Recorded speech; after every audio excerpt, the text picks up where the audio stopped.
ಆದರೂ ಈ ಕಾವ್ಯ ಚರ್ಚೆಯಲ್ಲಿ ಕಂಡುಬರುವ ಕೆಲವು ವಿಶೇಷಗಳನ್ನು ನಾವು ಪರಿಗಣಿಸಲೇಬೇಕಾಗಿದೆ. ಅವುಗಳಲ್ಲಿ ಮೊದಲನೆಯದು ಪಂಪನ ಒಂದು ಉಕ್ತಿಯಾದ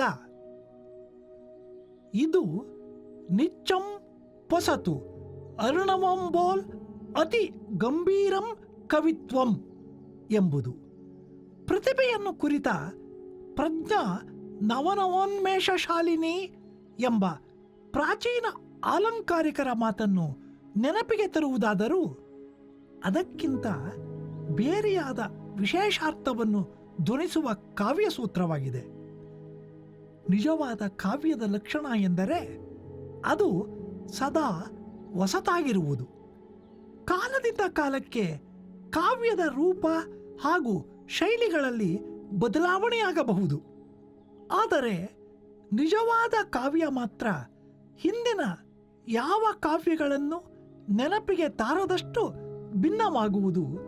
ಅದು ಎಲ್ಲ ಕಾಲಕ್ಕೂ ಹೊಸತಾಗಿದೆ ಎಂದು ಅನ್ನಿಸುವ ಲಕ್ಷಣದಿಂದ. ಈ ಹೇಳಿಕೆಯನ್ನು ಸಮರ್ಥಿಸಲು ಪಂಪನು ಕೊಡುವ ಸಮುದ್ರದ ಉಪಮೆ ಅತ್ಯಂತ ಸೊಗಸಾಗಿದೆ. ಅರುಣವ ಅಥವಾ ಸಮುದ್ರ ಕಾಲದ ದೃಷ್ಟಿಯಿಂದ ಎಷ್ಟು ಹಳೆಯದು. ಅದರೊಳಗೆ ಬಂದು ಕೂಡಿಕೊಂಡ ನೀರು ತೀರಾ ಪ್ರಾಚೀನವಾದುದು ನಿಜ. ಆದರೆ ಅದು ಹಳೆಯದಾದರೂ ಪಾಚೆಗಟ್ಟುವ ಅಥವಾ ಸ್ಥಗಿತಗೊಳ್ಳುವ ಅಪಾಯಕ್ಕೆ ಎಂದೂ ಒಳಗಾದುದಿಲ್ಲ. ಅದು ನಿಚ್ಚಂ ಹೊಸತು ಹೊಸ ಹೊಸ ನೀರನ್ನು ತನ್ನಲ್ಲಿ ಬರಮಾಡಿಕೊಳ್ಳುತ್ತಾ ಹಳೆಯ ನೀರಿನಿಂದಲೇ ಹೊಸ ನೀರು ಸುರಿಸುವ ಮೋಡಗಳನ್ನು ನಿರ್ಮಿಸುತ್ತಾ ಸದಾ ತನ್ನ ಚಲನಶೀಲತೆಯಿಂದ ಹೊಚ್ಚ ಹೊಸತಾಗಿದೆ. ಕಾವ್ಯ ನವನವೋನ್ಮೇಷ ಶಾಲಿನಿಯಾದದ್ದು ಎಂಬ ವಿಚಾರಕ್ಕೆ ಪಂಪನು ಕಲ್ಪಿಸಿದ ಸಮುದ್ರದ ಸಾಮ್ಯ ಅದ್ಭುತವಾಗಿದೆ. ಹಾಗೆ ಅರ್ಣವಂಬೋಲ್ ಅದು ಹೊಸತು ಮಾತ್ರವಲ್ಲ, ಅತಿ ಗಂಭೀರಂ ಕವಿತ್ವಂ ಎಂಬ ಇನ್ನೊಂದು ಲಕ್ಷಣವೂ ಕಾವ್ಯದ ಗಂಭೀರತೆಯನ್ನು, ಆಳವನ್ನು, ಅದರ ಮೌಲಿಕತೆಯನ್ನು ಸೂಚಿಸುತ್ತದೆ. ಈ ಬಗೆಯ ಕಾವ್ಯ ಲಕ್ಷಣವನ್ನು ಪರಿಭಾವಿಸಿದಷ್ಟು ಸೊಗಸಾದ ಕಾವ್ಯ ಲಕ್ಷಣವನ್ನು ಹಿಂದಿನ ಯಾವ ಅಲಂಕಾರಿಕರೂ ಹೇಳಿಲ್ಲ. ಕಾವ್ಯ ಚಿಂತನೆಯನ್ನು ಕುರಿತು ನಾಗಚಂದ್ರ ಮತ್ತು ನೇಮಿಚಂದ್ರ ಇವರು ಹೇಳುವ ಒಂದೆರಡು ಉಕ್ತಿಗಳು ತೀರಾ ಗಮನಾರ್ಹವಾಗಿವೆ.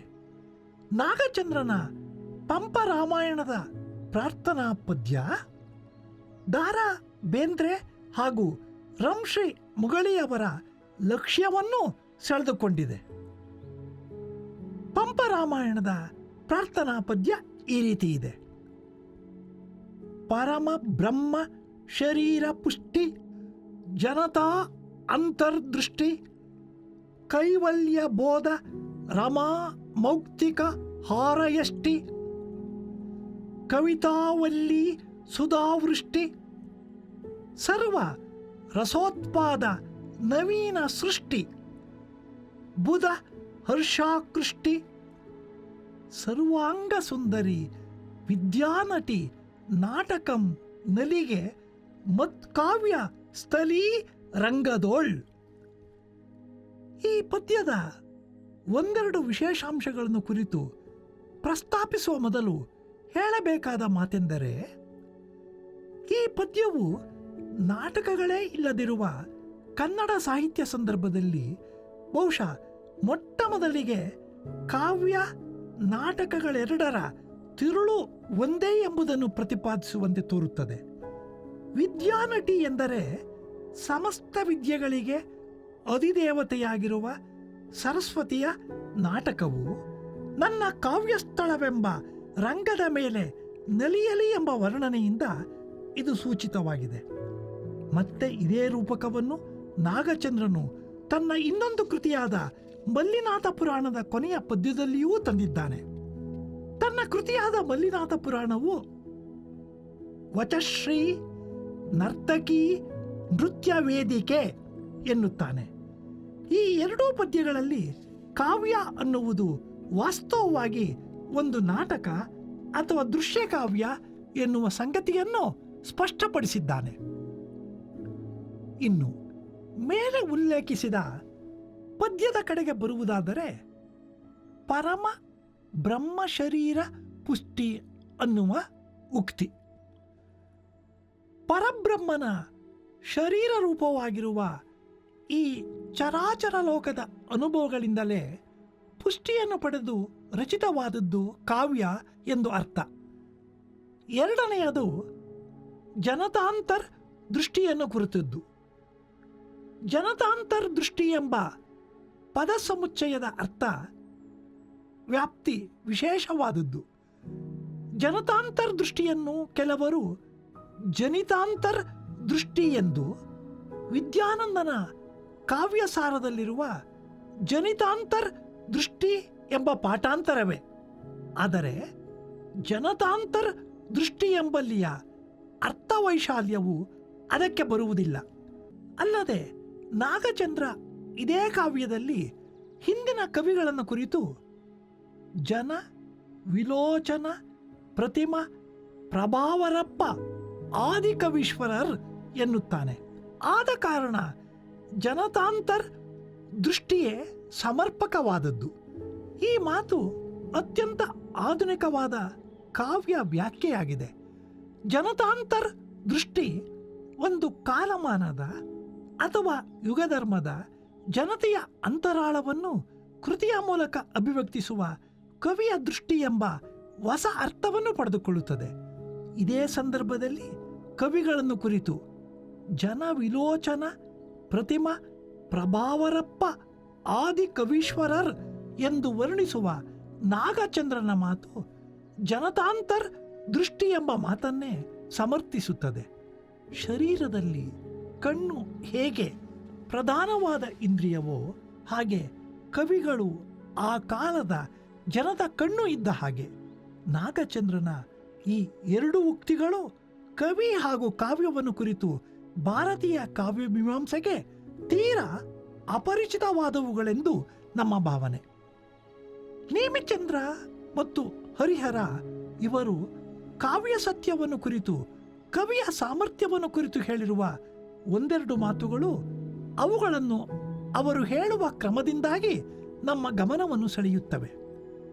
ನಮ್ಮ ಹಿಂದಿನ ಕವಿಗಳ ಕಾವ್ಯ ವಸ್ತುಗಳು ಸಾಮಾನ್ಯವಾಗಿ ಪುರಾಣ ಇತಿಹಾಸಗಳಿಂದ ಎತ್ತಿಕೊಂಡವಾದ ಕಾರಣದಿಂದ ಅವುಗಳ ನಿರ್ವಹಣೆಯಲ್ಲಿ ಲೋಕೋತ್ತರ ಹಾಗೂ ಲೋಕಾತಿಕ್ರಾಂತ ಅಂಶಗಳು ಸಮೃದ್ಧವಾಗಿರುತ್ತಿದ್ದವು. ಈ ಸಂಗತಿಯನ್ನು ಗಮನಕ್ಕೆ ತೆಗೆದುಕೊಂಡು ಭಾರತೀಯ ಕಾವ್ಯ ಮೀಮಾಂಸೆ ಅಸಂಭಾವ್ಯತೆ ಹಾಗೂ ನಿಯತೀಕೃತ ನಿಯಮರಾಹಿತ್ಯಗಳ ಬಗ್ಗೆ ಸಾಕಷ್ಟು ಚರ್ಚಿಸಿದೆ. ಅದರ ಪ್ರಕಾರ ಕಾವ್ಯ ಒಂದು ಅನನ್ಯ ಪರತಂತ್ರವಾದ ಜಗತ್ತು. ಅದನ್ನು ಪ್ರವೇಶಿಸಲು ಮತ್ತು ಅರ್ಥ ಮಾಡಿಕೊಳ್ಳಲು ಅದರದೇ ಆದ ಕೆಲವು ನಿಯಮಗಳಿವೆ ಎಂಬುದನ್ನು ನಮ್ಮ ಆಲಂಕಾರಿಕರು ಹೇಳಿದ್ದಾರೆ. ಕಾವ್ಯದೊಳಗಿನ ಈ ಅಘಟಿತ ಘಟನೆಗಳು ಹೊರಗೆ ನಿಂತು ನೋಡುವವರಿಗೆ ಅಸಂಭಾವ್ಯವೆಂಬಂತೆ ತೋರುತ್ತವೆ. ಕಪಿಗಳು ಕಡಲಿಗೆ ಸೇತುವೆ ಕಟ್ಟಿದ್ದು, ವಾಮನನು ತನ್ನ ತ್ರಿವಿಕ್ರಮ ಕ್ರಮದಿಂದ ಮುಗಿಲನ್ನು ಮುಟ್ಟಿದ್ದು, ಹರನನ್ನು ನರನು ಒತ್ತಿ ಗಂಟಲನ್ನು ಮೆಟ್ಟಿದ್ದು, ಇವೆಲ್ಲ ಏನು? ಇವುಗಳನ್ನು ನಂಬುವುದಾದರೂ ಹೇಗೆ? ಇತ್ಯಾದಿ ಸಂಶಯಗಳನ್ನು ಎತ್ತಿಕೊಂಡು ನೇಮಿಚಂದ್ರನು ತನ್ನ ಶೃಂಗಾರ ಕಾವ್ಯವಾದ ಲೀಲಾವತಿಯಲ್ಲಿ ಕಟ್ಟುಗೆ ಕಟ್ಟದಿರ್ಕೆ ಕಡಲಂ ಕಪಿಸಂತತಿ ಎಂಬ ಸುಪ್ರಸಿದ್ಧವಾದ ಪದ್ಯವನ್ನು ಬರೆದಿದ್ದಾನೆ. ಅವನ ಪ್ರಕಾರ ಕಪಿಸಂತತಿ ವಾಸ್ತವದಲ್ಲಿ ಕಡಲಿಗೆ ಸೇತುವೆಯನ್ನು ಕಟ್ಟಿತೋ ಬಿಟ್ಟಿತೋ ಅದು ಮುಖ್ಯವಲ್ಲ. ಆದರೆ ಕವಿಯ ಕಾವ್ಯದಲ್ಲಿ ಅದು ಸಂಭವಿಸಿದ್ದಂತೂ ನಿಜ. ಅಂದರೆ ಚಾರಿತ್ರಿಕ ಸತ್ಯಕ್ಕಿಂತ ಬೇರೆಯಾದದ್ದು ಕಾವ್ಯ ಸತ್ಯ, ಮತ್ತು ಓದುಗನಿಗೆ ಅದೇ ಅತ್ಯಂತ ಮುಖ್ಯವಾದದ್ದು. ಹೀಗೆ ಕಾವ್ಯದ ನೆಲೆಯಲ್ಲಿ ಈ ಬಗೆಯಾದ ನಿರ್ಮಿತಿ ಕವಿಗಳಿಗೆ ಮಾತ್ರ ಸಾಧ್ಯ. ಅದೇ ಅವರ ಅಗ್ಗಳಿಕೆ. ಕವಿಗಳು ತಮ್ಮ ಕೃತಿಯಲ್ಲಿ ಕಪಿಸಂತತಿಯ ಮೂಲಕ ಕಡಲಿಗೆ ಸೇತುವೆ ಕಟ್ಟಬಲ್ಲರು. ಯುವತಿ ಪ್ರೌಢ ಲತಾಗ್ರದಲ್ಲಿ ಸರೋಜಾತವನ್ನು ಅಂದರೆ ಕಮಲವನ್ನು ತೋರಬಲ್ಲರು. ಕಲ್ಲಲ್ಲಿ ನಾರೆತ್ತಬಲ್ಲರು. ಮರಳನ್ನು ಪುರುಳನ್ನಾಗಿ ಮಾಡಬಲ್ಲರು. ಒಟ್ಟಿನಲ್ಲಿ ಆರ್ಯ ಮೋಹನಮಂ ಮಾಳ್ಪ ಈ ಚಮತ್ಕಾರಮಂ ಕವಿಗಳ್ ಬಲ್ಲವೋಲ್ ಅನ್ಯರ್ ಎತ್ತಲ್ ಅರಿವರ್. ಇದು ಪ್ರತಿಭೆಯ ಅಗ್ಗಳಿಕೆ. ಆದ್ದರಿಂದ ಕಾವ್ಯದಲ್ಲಿ ಸತ್ಯವೆಂದರೆ ಪ್ರಾತಿಭಾಸಿಕ ಸತ್ಯವೇ. ಇದೇ ಅಭಿಪ್ರಾಯವನ್ನೇ ಹರಿಹರನು ಸಮರ್ಥಿಸುತ್ತಾನೆ.